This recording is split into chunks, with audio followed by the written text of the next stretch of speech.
Do you have dry and dull skin? Well, we have the solution for you. With Indira Skincare's facial oils, you can strengthen your skin's barrier to trap moisture and hydrate your skin to reveal a beautiful and natural glow. And when I say glow, honey, I mean glow. Also, there's the vibrating pink jade face roller that is used to stimulate facial oil absorption while reducing fine lines and wrinkles with an extension to depuff and reduce dark circles under your eyes.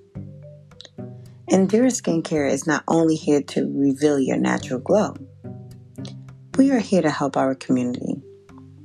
As you know, I lost my best friend Maciel due to domestic violence back in April, which inspired me to help women in similar situations through a nonprofit organization, Her Justice.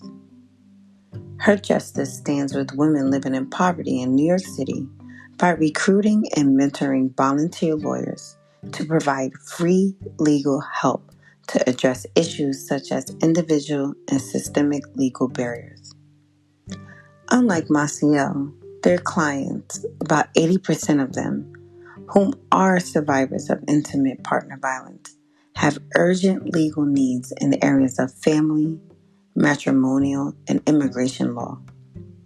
By engaging in advocacy, partnering with community-based organizations, and leveraging the pro bono power, Her Justice is working to close that gap to access to justice, particularly for survivors of intimate partner violence and gender-based violence.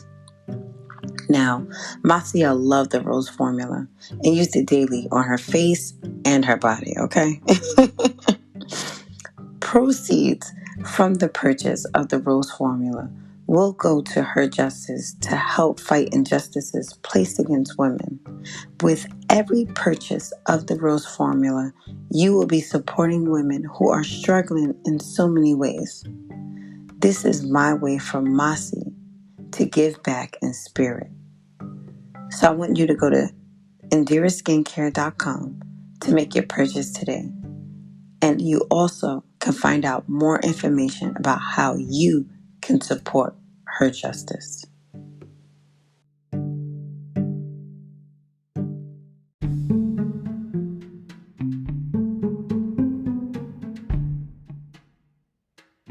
Hi everyone, and welcome back to Where Did I Put My Glasses? I am your host Carmen, and I want to thank you all for tuning in today. I think you are in a treat for this one.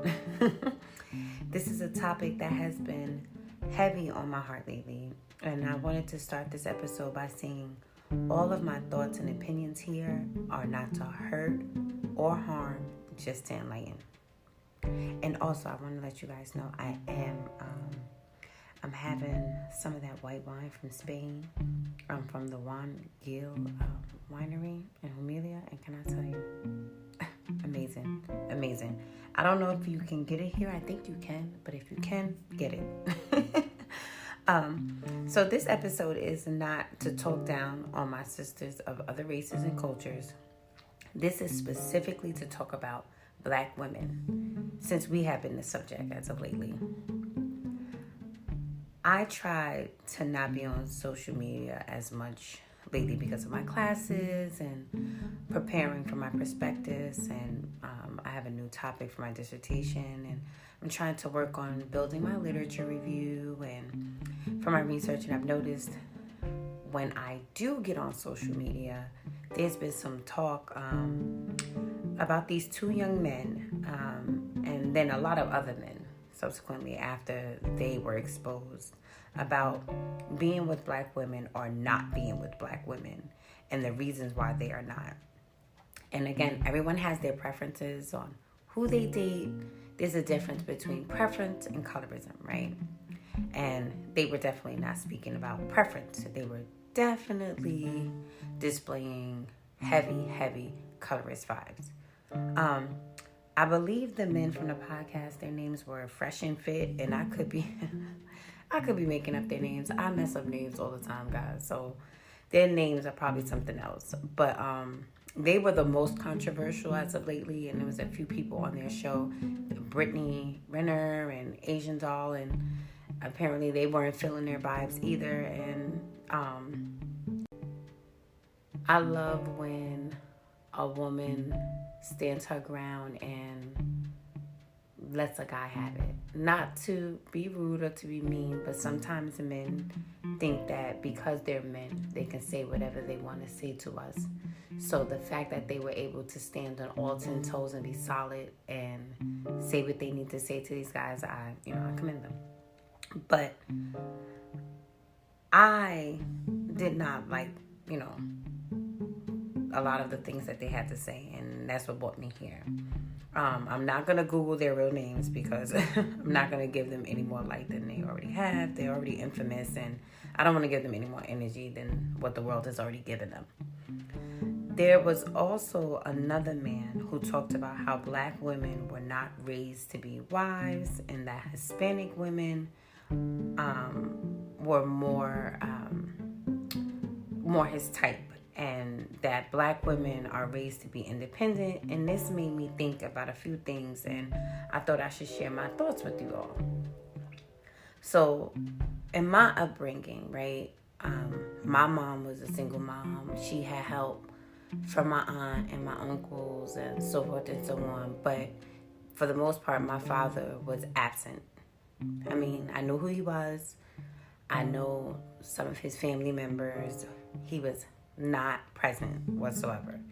And when he was present, he would lie, he would gaslight, he would make false promises, causing all type of trauma, whatever. That was for my therapist, and I worked through that. Having abandonment issues growing up because of him. But those are things you work on as you get older, right? You don't allow those things to stay on your heart. But as far as my mom, because my mom had to work so hard to not only take care of me, but tons of children, family members, their children, and my mother has always been just the main matriarch in my family. And she was so independent to the point where she wasn't as loving. She was more of just,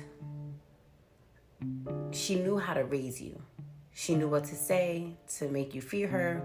She knew what to do as far as to make you an independent person, to make you a strong person, to make you an intelligent person, and to critically think and to be streetwise.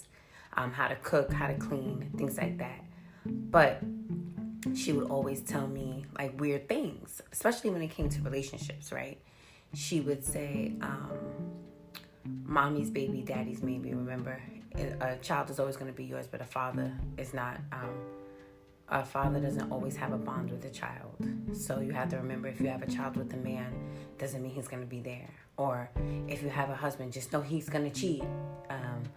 Don't expect him not to cheat. And things like that. Just weird things that would always like mess with me. And I was so young, why do I need to know this? She made men of fear for me growing up. Don't dress like this in front of men, or never, like, it was just so many weird rules about men. Don't dress a certain way. And of course, yes, men can be predators. I am a product of molestation. I am a product of rape. And I've worked through that with my therapist throughout the years and had to go through that.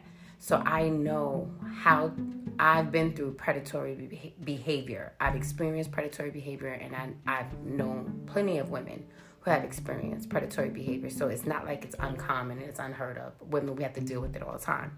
Even walking down the street, I'm afraid to even tell a man, sorry, I can't talk to him, because I've been cursed out so many times, disrespected, just because I don't feel like talking to a man. So I already know how that goes. So I know my mother was always on the defense. But she never taught me how to be a wife or what to do in a relationship. She always told me what not to accept and what not to deal with, or you better not allow a man.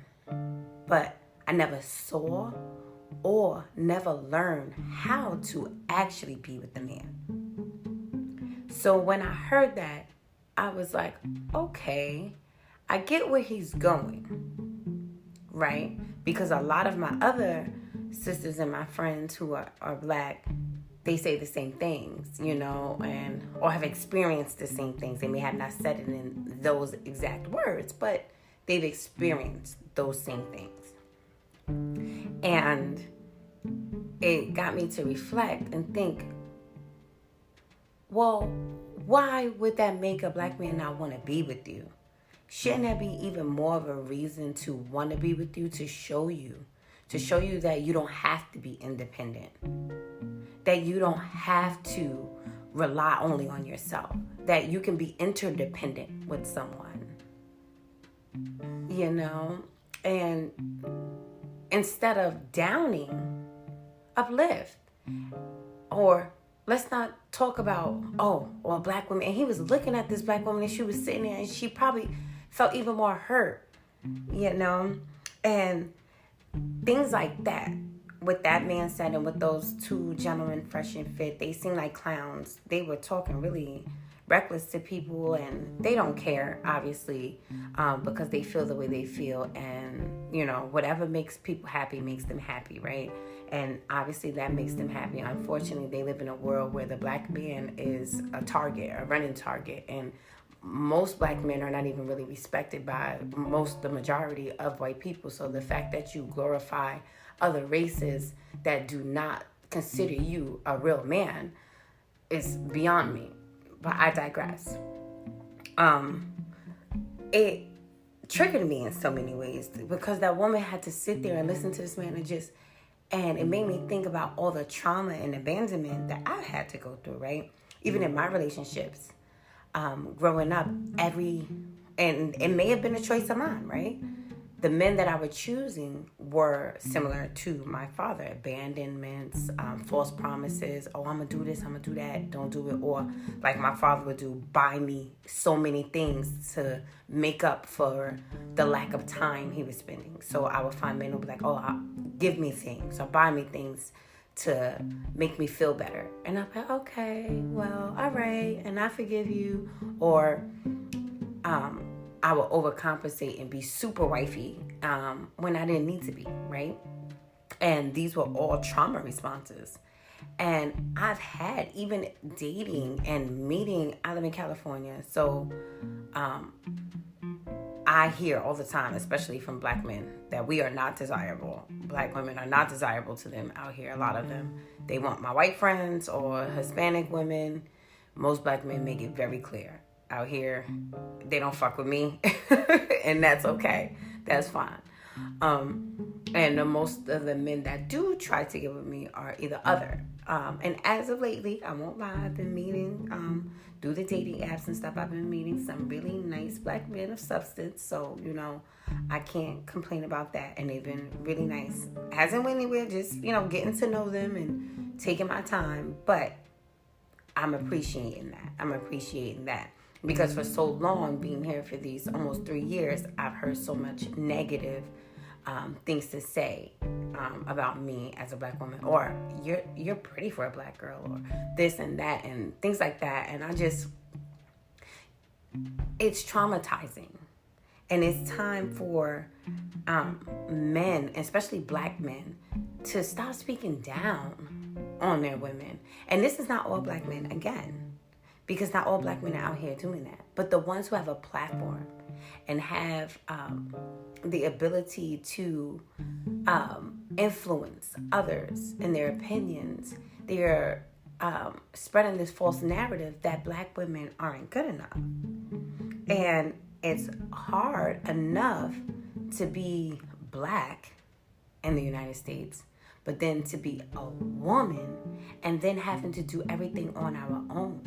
And having to grow up in households where you do everything on your own. My mother raised me to be independent. I would never forget when my mother was close to the time she was passing away, and my brother was so lazy at the time. He wasn't, he's a hardworking man now, great father, and husband and all that stuff. But I remember there was a time in his life where he was lazy, because she raised him to be lazy. She raised him to depend on her, but she raised me to be just this super woman, and I can't even be sad or cry or move. And she was like, please make sure you take care of your brother when I go, because I know he's not going to be able to. And I looked at her and I said, no, I'm not. I did that already. I did all the things you wanted me to do. I raised all the people you wanted me to raise, and I'm not. And I didn't make that promise to her. I didn't do what my parents did to me. I didn't make no false promise. I didn't, say I was going to do something and bring it and take it back. No, I was very transparent, and I stand on all 10 toes when I say something. No, and I didn't. I helped guide him and helped him find his way so he can be successful. But I refused to take care of him any longer after her death. And that was something that, I felt good about. But with situations like that with my parents and stuff like that, that lack of love and uplifting, a lot of Black women have to go through that. And it's about time. And it's not that, they're like, why is it a Black man's responsibility? Why is it not? Because our mothers were having sex with Black men, and the Black men were leaving us. So the people that we need to uplift us are them. And I have friends of all races, cultures, and ethnicities, and I love everyone. So I'm not saying that, there's nothing wrong with anyone else uplifting, because I appreciate the uplifting from everyone. But the fact that the men that apparently society feels we are supposed to be with despise us so much and talk so heavily down on us and on public platforms and social media, it's alarming. And the fact that other races don't do that. Other cultures, you never hear an Asian man say, I can never be with an Indian woman, or I could never be with a Japanese or a Chinese, or you never hear Asians, or I can never be with a Thai woman, and you never hear a Hispanic man say, I can never be with a Dominican girl or a Puerto Rican girl, and maybe they do, I don't know, I don't hear it. And you never hear there's some white men out there that be like, I only date Black women. That's, so I have heard that, so I'll take that back. But you don't really hear a lot of the other minorities, let's say, talk so horribly and so offensively about the women and their race or culture the way Black men do. And I'm really hoping that there's a paradigm shift made by people choosing not to shed light on this topic anymore. Stop emphasizing these people and spreading it and sharing it and giving them light. Let's start spreading positivity and embracing differences and not stigmatizing a group, right? That's how you start. Black women are stigmatized. We're ghetto. We're loud. We curse a lot. We don't listen and all this other stuff. But then don't they want a little baby who don't listen? And when Spanish women curse them out, they spicy. Or if an Asian woman curse out, she's she's foreign. But if we curse you out because we don't like what you did, that's the problem now. You have an attitude. And I don't want to sound like a bitter woman, but that's how it is. And then we're fetishized by women and men of other groups by talking and dressing and getting surgeries to look like us. You see so many other groups of people talking just like Black women, and then they get upset when people are like, we had to, like even me for work, I had to code switch. I remember there was a time in my life where speaking like me was looked down upon. Now everybody want to sound like us, talk like us, dress like us. I remember there was a time in my life I would be scared to wear braids because I'm scared I couldn't get a job, and now everybody wants it. And I remember a friend, and she was white. Well, she's not my friend. She's that one person, like even though I'm grown, like if I ever see her, I'm laying my hands and feet on her, so she's not my friend. But she was a friend. And I braided her hair, and I remember the next day she was like, I have to hurry up and take these out because, I can never wear these to work. Because, of course, braids are looked at as ghetto. But now our culture is fetishized. Like, you know, I love that when white men say, oh, I love black women. I've never been with a black girl. I always wanted to be with a black girl. That's a fetish. You don't like me for me. You just want to say you've been with a black woman. Or when black women, white women, like, oh, I act more black than black women. Or, you know, I talk like this because I grew up around black women. It's like, no, honey, that's a fetish. That is a fetish. You are who you are. There's nothing wrong with being who you are, but that's fetishizing us. And then we can't act like that, because once we act like that, we're looked at like we're ghetto. And so it's like, again, this is not to talk down to my sisters of other races and cultures. This is specifically to talk about black women. And since we've been the subject lately, so I believe all women, people rather, are beautiful. I love everyone, and I walk in positivity, to be clear. Let's be very clear. So it's just alarming. And I hope this is making sense to everyone, and you're not feeling like, oh, she's bitter. Or I just feel like a lot of people can relate. I'm sorry, I had to take a sip of this because this is real good. And I was really getting into this. And it's just been something that I not able to really talk about, because a lot of my girlfriends that I hang out with, my homegirls, are of other races, and I don't ever want to offend them, right? And that's the problem. We can be offended, but we have to walk on eggshells to not offend other people. And I try to be as verbal and clear with my words, my thoughts as possible, but I never want anyone to feel like they're a target. And so that's why it's hard to always have this conversation. So that's why I'm happy I have this platform to have this conversation with you guys.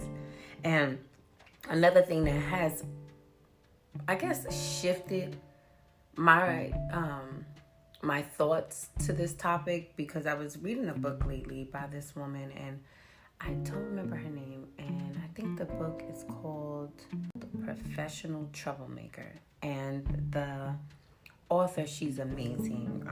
It's been a great read for the most part, and it has helped me tremendously with my confidence, and it also made me feel confident about, you know, being a black woman, especially in the area I'm in. It's been last year was a very hard year for me, living in the area I was living in, especially being black. Paso Robles was a very racist place, and I'm no longer there, but it was a hard place to live in.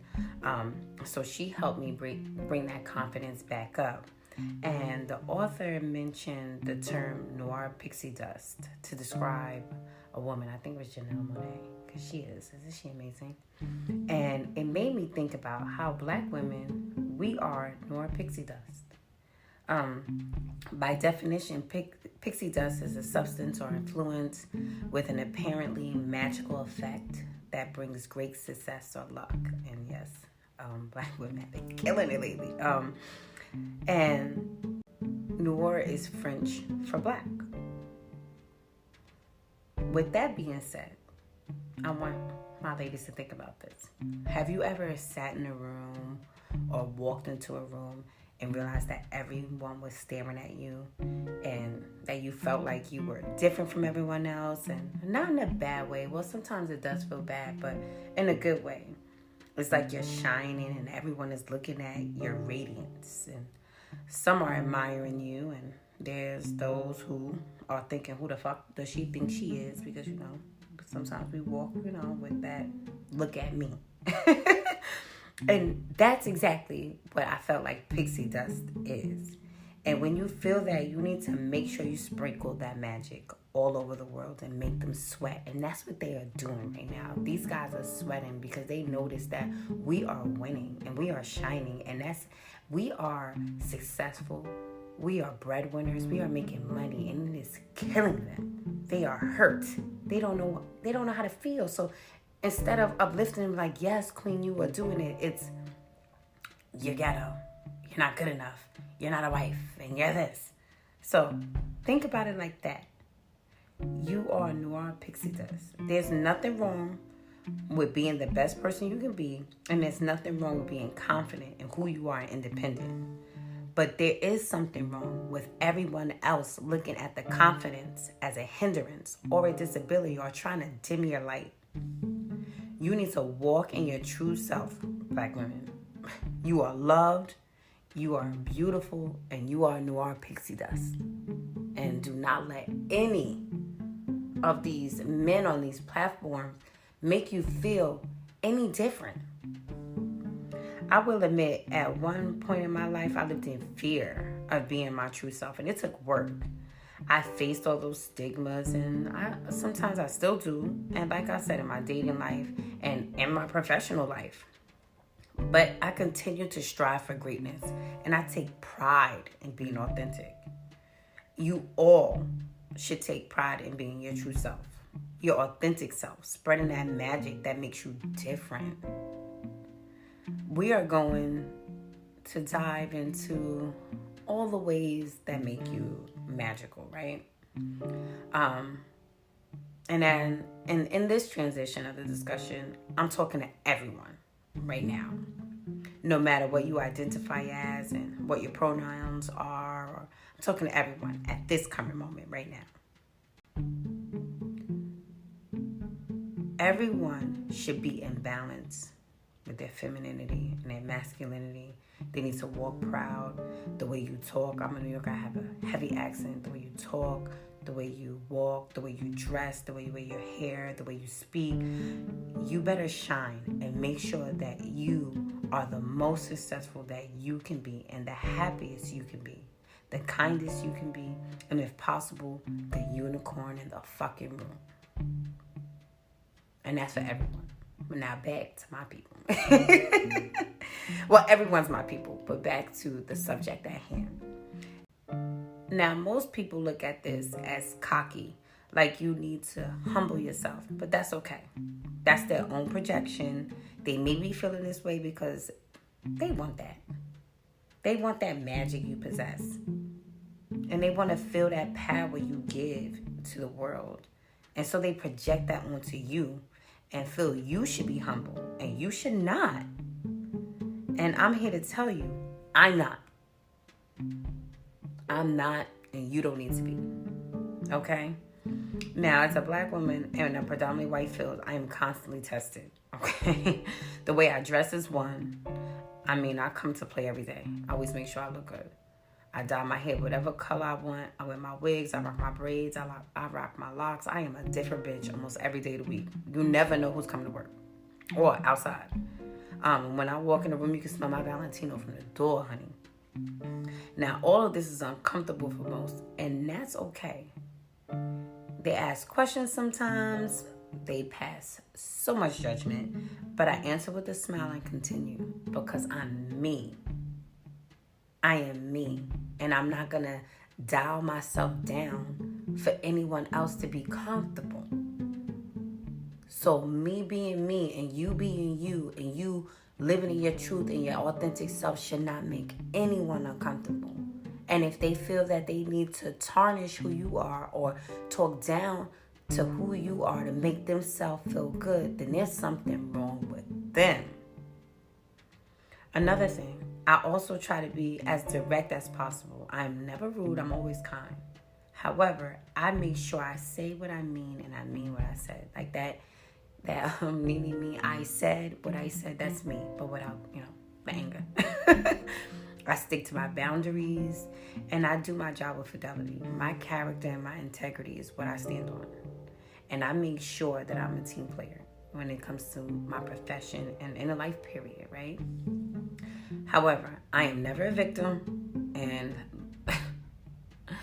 my counterparts are often victims, and whenever I am directing my statements, it is straight up victim mentality, and it is just unreal, okay? And they can be nasty. I would never, I'm not even gonna bring people in this, but there's some times where they're really nasty and you can't do anything. Well, you can stick to what you say and stick to your boundaries and do what you need to do. But then not they, I am looked at as incivil. And incivility has been identified in the professional world as a characteristic of Black people. I would never forget when I heard that at a training. That incivility is the most common in people of color, especially Black people. Can you believe that? But then it's usually, the others who are incivil, but they say it with a smile. So, and I realize it's not because we are incivil. It's because we are direct. And I am not a believer in passive aggressiveness. I'm a believer of saying exactly what needs to be said to get what needs to get done. And this may ruffle some feathers, but then I have those coworkers that are like, thank you for standing up, or thank you for standing your ground. I've never been able to do that. Or I've always been ran over by so-and-so because they always told me what to do, or they always talked to me this way, and they always passed on their responsibilities to me, or stick to the meetings, or and thank you for standing up. And it's not standing up, I'm just being myself, And that's my little way to sprinkle my pixie dust into my professional life. I'm not there to make you uncomfortable. I'm there to make you accountable and change your life a little bit, I'm not trying to be mean or rude to anyone because I love everyone. I just feel like Black women need to be uplifted a little more. For the fact that we are, again, fetishized so much by so many people, we should not be talked down to or talked about so disgustingly the way we do. I think we deserve our flowers now and our crowns now.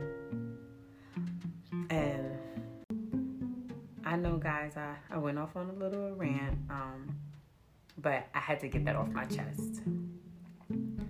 I love everyone, but I needed everyone to know that Black women do not deserve to be talked down upon, talked about, and berated and degraded the way that we are. So here's some examples of how Black women, to me, are Noir pixie dust. We are wives, we are partners, we are friends, we are creators, we are examples, and many much more.